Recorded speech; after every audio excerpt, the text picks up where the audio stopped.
तो चलिए आपको बताते हैं वो 10 बड़े अपडेट क्या हैं। आनंद गिरी को गिरफ्तार किया गया है, ये सबसे बड़ा अपडेट है इस वक्त का। इसके साथ ही आनंद गिरी के खिलाफ नामजद एफआईआर दर्ज है। हनुमान मंदिर के व्यवस्थापक की तहरीर पर यह मामला दर्ज किया गया है। आद्या प्रसाद तिवारी को हिरासत में लिया गया, तो ये इस वक्त बड़ा अपडेट मिल रहा है जो हम आप तक पहुंचा रहे हैं। इसके अलावा आद्या प्रसाद तिवारी के बेटे संदीप तिवारी को भी हिरासत में लिया जा चुका है। तो ये 5वां अपडेट। और छठा अपडेट यह है कि संदीप तिवारी को पुलिस ने हिरासत में ले लिया है। सीएम योगी भी नरेंद्र गिरी को श्रद्धांजलि अर्पित करेंगे। 7वां अपडेट। और इसके साथ 8वां अपडेट यह है कि आज पंच परमेश्वर की बैठक होने वाली है।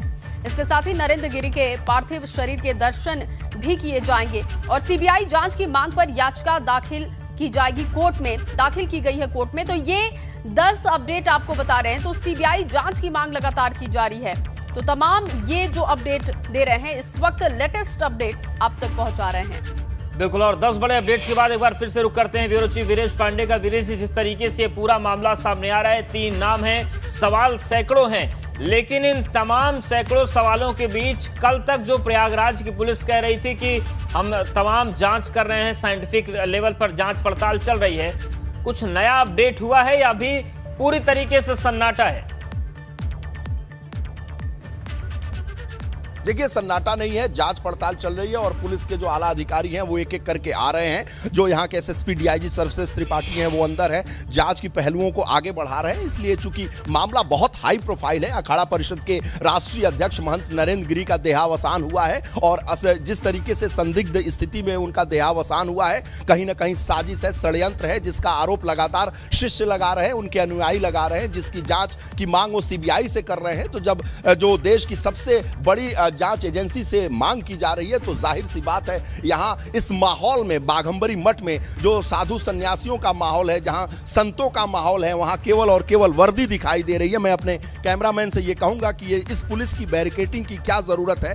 कोई संत में, कहीं आश्रम में, कहीं मठ में इस तरह की चीजें नहीं दिखाई देती हैं, लेकिन साधु सन्यासी भगवा वेश से ज्यादा वर्दी इसलिए दिखाई दे रही है कि यहाँ कोई ना कोई षड्यंत्र है और जो दाग लगा है गुरु शिष्य परंपरा पर और आस्था पर दाग लगी है। क्योंकि आद्या तिवारी जो मुख्य पुजारी है, लेटे हुए हनुमान मंदिर, प्राचीन हनुमान मंदिर है और संगम तट पर स्थित है और ऐसे में एक धर्मावलंबियों को ठेस पहुंची है। जो महंत नरेंद्र गिरी रहे हैं उनकी एक बहुत बड़ी विराट शिष्य परंपरा रही है। मैं आपको फिर दिखाना चाहूंगा बाघंबरी मठ, ये हेडक्वार्टर है अखाड़ा परिषद का। 13 अखाड़ों से मिलकर अखाड़ा परिषद जो बनी उसके अध्यक्ष थे महंत नरेंद्र गिरी। और जाहिर सी बात है कि आसपास का जो इलाका है, आसपास के जो लोग हैं वो व्यथित हैं, दुखी हैं और साथ ही साथ प्रयागराज की जनता व्यथित है और राष्ट्र की जनता जो अनुयायी हैं वो सारे लोग दुखी हैं। और फिर यहाँ पर मैं दिखाना चाहूँगा कि कुछ गतिविधियाँ बढ़ी हैं। जो यहाँ के लोग हैं, डॉक्टर हैं, वो यहाँ पर आए हैं और तमाम तरह की जो चीज़ें यहाँ चल रही हैं वो हम अपने कैमरे की नज़र से दिखाने की कोशिश कर रहे हैं और जनता को। और जो जांच पड़ताल की आपने बात की, तो जांच पड़ताल का काम आगे बढ़ रहा है। अवधेश, बिल्कुल वीरेश जी। और जो ये पीछे एक झोपड़ी नुमा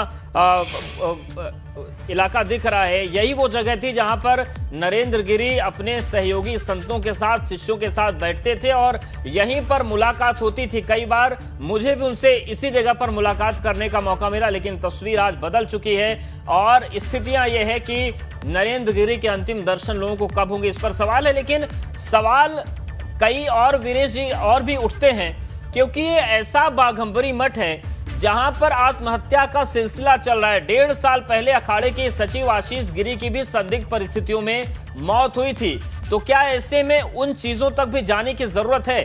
क्योंकि ये पहला मामला होता तो मानते कि ठीक है ये कुछ हो गया, लेकिन ये दूसरा मामला है इसी बाघंबरी गद्दी में और उस वक्त भी पुलिस सवालों का जवाब नहीं दे पाई थी, केवल आत्महत्या बताकर मामले को ठंडा कर दिया गया था।